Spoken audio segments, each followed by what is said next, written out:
Sit quietly. Respectable people are gathered here. My father hissed under his breath, his hand tightening on my arm. The chandeliers above the banquet table sparkled like frozen stars.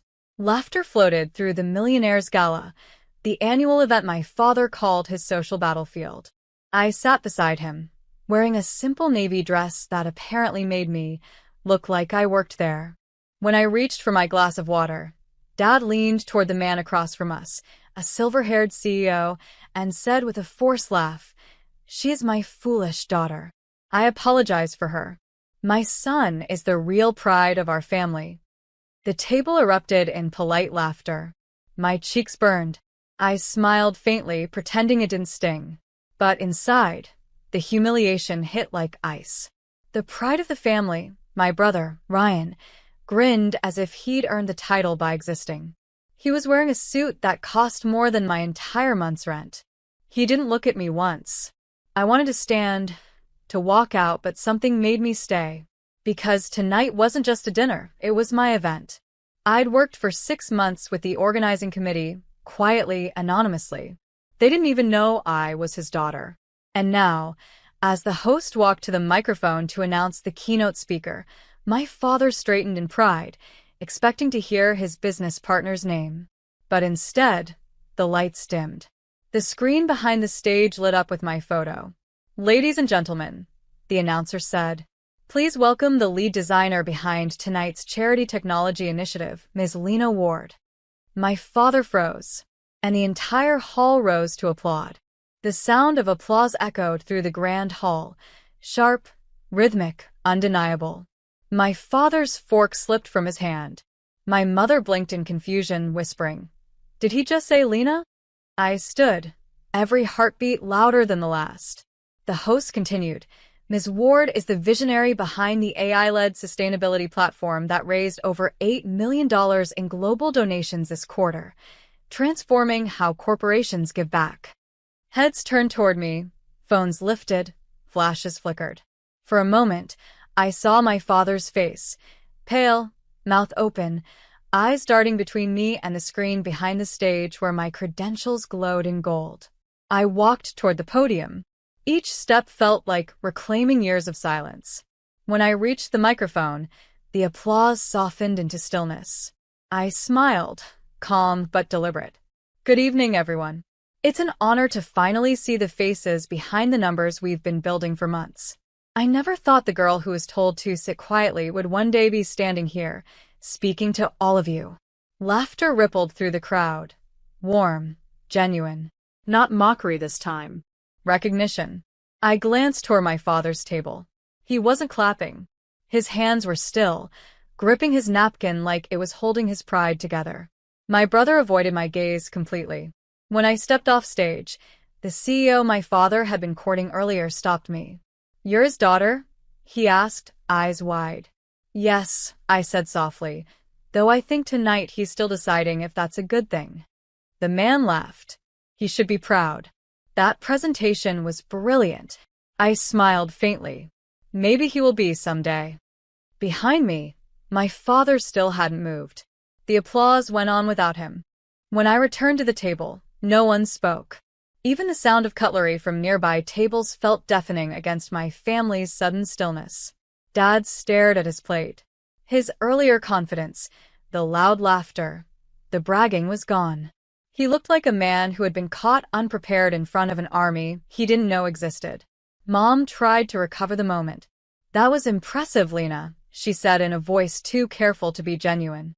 Ryan, my brother, leaned back in his chair and muttered, "You could have told us."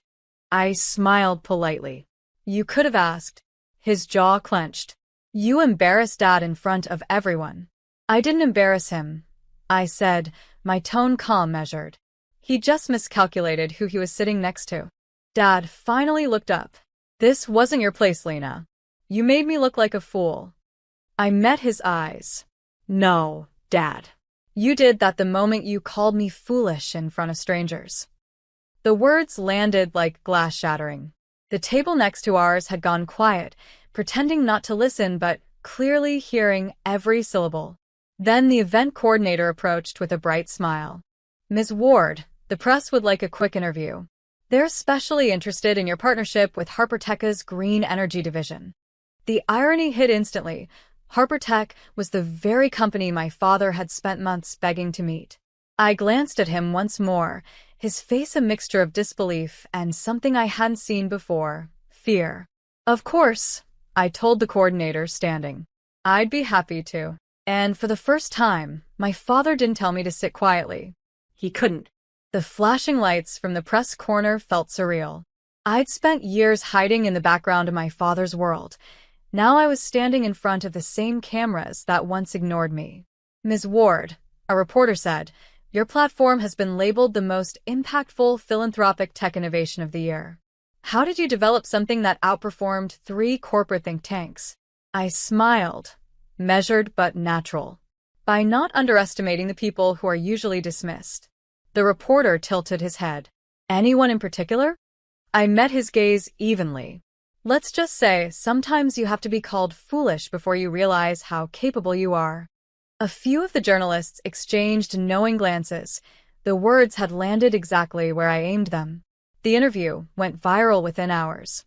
By morning, major outlets carried headlines like, Daughter silenced at gala becomes unexpected star of the evening. Tech visionary Lena Ward leaves corporate elites speechless. Back home, my father's phone exploded with calls from investors wanting me on future projects. When I stopped by the family estate the next evening to drop off documents from the foundation, the atmosphere was painfully quiet. Mom was arranging flowers that didn't need rearranging. Ryan sat scrolling on his phone, pretending not to see me. Dad finally emerged from his study, slower, smaller, his voice lower than I'd ever heard it. You humiliated me, he said, not with anger, but something worse. Hurt pride. No, I said gently. I showed them who I am. You just never thought that would be someone worth seeing. He said nothing. Just turn away. And for once, it wasn't me who looked small in that house. A week passed before I heard from my father again. No calls, no texts. Only a cream envelope slipped under my apartment door early one morning. It was his handwriting. Precise. Controlled. The kind he used for business contracts. Inside was a short letter. Lena, I said things I can't take back. I thought strength meant control and that appearances mattered more than authenticity. Watching that room rise for you, it reminded me of who I used to be before ego replaced gratitude. You've become everything I failed to be, not just successful, but respected. Dad. I sat there for a long time, letter trembling in my hands. I'd waited my whole life for his approval, and now that I had it, it didn't feel triumphant. It felt sad. That night, I met Daniel, the gala coordinator, for coffee. He'd become a quiet friend through it all. You're not celebrating, he said, noticing the letter beside my cup. I shrugged. I thought recognition would fix the pain. It doesn't. It just makes it louder before it fades. He smiled faintly. It's not about fixing it, Lena. It's about realizing you don't need their applause anymore. The next morning, I framed the letter, not as a trophy, but as a reminder. People can change, but only when reality breaks through pride. And for once, my father didn't need a stage or a crowd to see me. He finally saw me in silence. 2 weeks later, my phone buzzed with a message that made me pause mid-meeting. Dad. Sunday dinner. Just family. I'll cook. I almost laughed. My father, the man who believed kitchens were for staff, was cooking? Still, curiosity won. I drove to the estate that evening, the same house where I'd once felt invisible at every table. When I arrived, the dining room looked different, smaller, somehow warmer. My mother had traded her diamond-bright centerpiece for simple candles. My brother, Ryan, avoided eye contact but managed a stiff nod. And then my father came out of the kitchen, apron and all. Lasagna, he said, awkwardly proud. It's probably terrible. It wasn't. It was imperfect, uneven, a little burn on the edges, and it was the most human thing I'd ever seen him do. During dinner, he cleared his throat. I spoke to the board. We're donating half of my shares in Ward Enterprises to your foundation. I froze. You don't have to. I do, he said quietly. You taught me what real value looks like. Not profit, not reputation, purpose. Mom smiled weakly. Your father's been reading every article about you. Ryan muttered. Yeah, he even cried at one of them. Ryan, Dad warned. But his tone was gentle this time. For the first time in my life, we weren't playing roles. We were just a family. Imperfect, scarred, and finally real. When dinner ended, Dad walked me to the door. I still wish I'd said this sooner, he said. I'm proud of you, Lena. And for the first time, I believed him. A month later, I was back in my office when my mother called, her voice trembling. Your father collapsed during a board meeting. He's stable now, but the doctors say he needs rest. I drove straight to the hospital. Seeing him hooked to machines shook me in a way I didn't expect. The man who once looked indestructible now looked small. Mortal. He smiled weakly when he saw me. Don't look so scared, kiddo. I'm not going anywhere just yet. But he handed me a sealed folder. Open this if anything ever happens to me. Promise me. Don't talk like that, I whispered, gripping his hand. He closed his eyes. I've made peace with a lot of things thanks to you.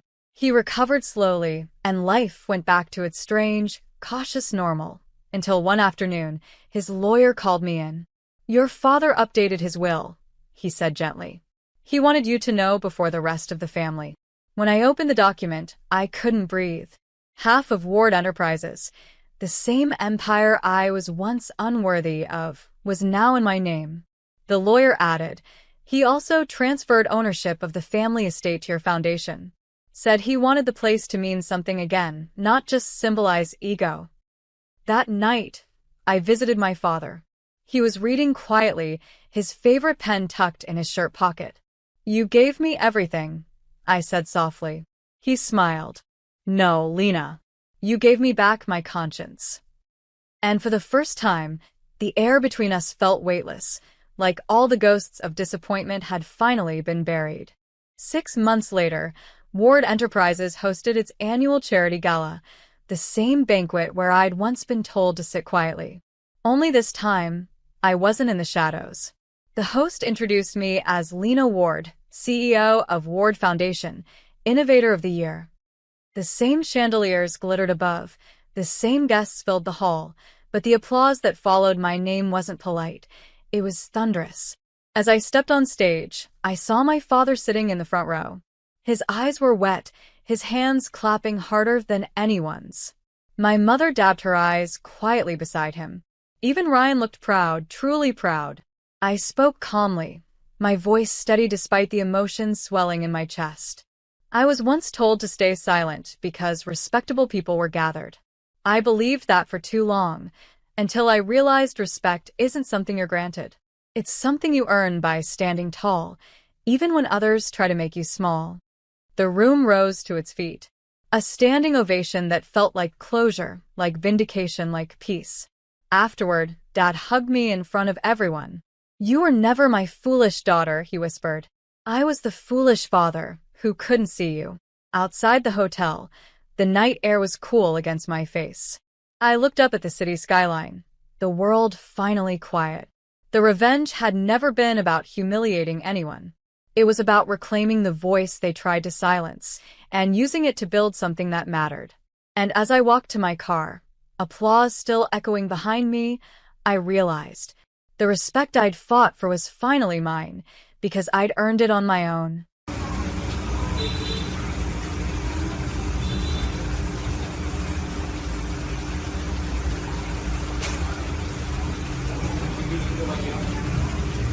Không biết hỏi vừa đây hỏi bao nhiêu?